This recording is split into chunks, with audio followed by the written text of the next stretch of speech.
and welcome to AP Art History. My name is Katie Darling, and I'm just going to give a kind of an overview of the AP Art History course for those of you that might be interested, wanting to know a little bit more about the course. My contact information is up there on the screen for you all, but obviously you guys can contact me anytime you like.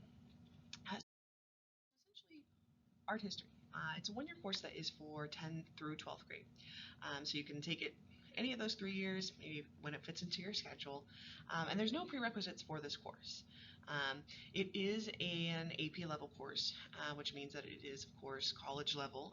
So students should have strong reading and writing skills, but that certainly shouldn't be a deterrent. We certainly work on those skills throughout the entire course. But just know that you are going to be reading and writing a little bit in this class. Good news, you can receive college credit. So if you do pass the exam with a 3 or higher, it often equates to an introductory art history course. It also even falls into the humanities category, which is usually in the mandatory courses that students have to take for their general education classes. So course design. Art history honestly is awesome.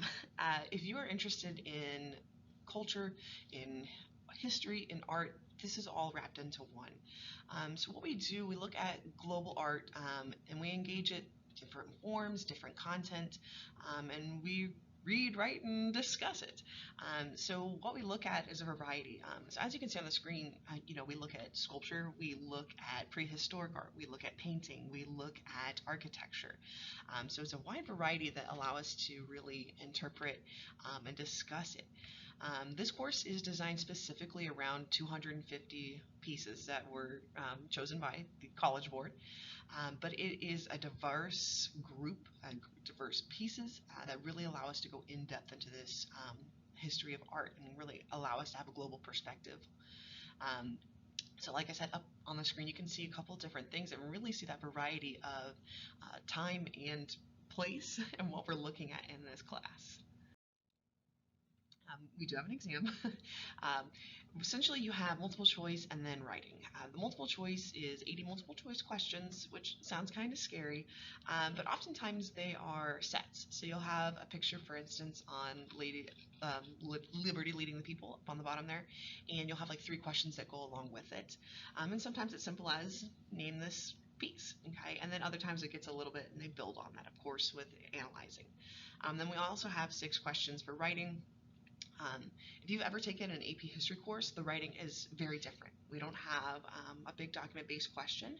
Essentially, you have 2 long essays, and typically that is comparison. And then you have short essays, which are typically analysis. So you'll be given a specific piece, and you're expected to, tell us about it. How does it fit into the context? How are we fitting into a certain theme? How does it compare to another piece? How can we attribute this to maybe one of our other pieces? And so we obviously work on this all throughout the year, but it certainly allows us to really delve deep into the pieces to be able to analyze that and hit that mark. So honestly, most people, what are we doing in art history? Essentially, we are learning about art. We go through lectures, readings, videos, discussions. We do a good bit of partner and group assignments and research projects. So there'll be some classes where we spend the entire day on one piece, and there'll be some classes where we hit 4 or 5. It just kind of depends on the theme and what we can get through. There'll be days where it is group led and students are teaching other students. There's days where you get to hear me talk all day, and then there's days where we will get to watch videos.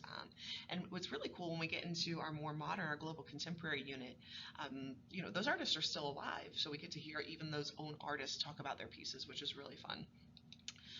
Homework, it's a big question. Honestly, it's usually just completing note cards. You are going to make a note card for every single piece. And for some of them, that's more than one.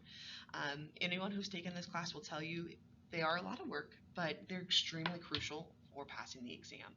So you're going to have a big old stack, and essentially that's what we work on throughout the year. Each unit you'll be working on them, and so really it's just completing those notes, and then every once in a while we have discussion posts or completing a project that you didn't quite finish in class. So as far as an AP course, it's not homework heavy. A lot of what we do in class is what we're doing in class, and then if you need that extended time at home, you have that option. Um, and so there's really a breakdown of our units. We have 10 units, and you can see by the percentage just based on how many pieces kind of fall into that category. So yes, we are kind of Euro heavy with the 2 units there. That's 21%. But we go from all the way from global prehistory all the way to global contemporary. So, 3000 BCE, 30,000 BCE, all the way up to the present day, all around the world. We hit, like I said, all sorts of different modes of art. So if you're really interested in painting and sculpture, you're really interested in architecture, we hit it all. So it's a fabulous class if you're interested in art, if you're interested in history, if you're interested in culture, this is definitely the course for you. Um, Let me know if you have any questions. You can contact me, you can come by my classroom, or of course email me, and I hope to see you there.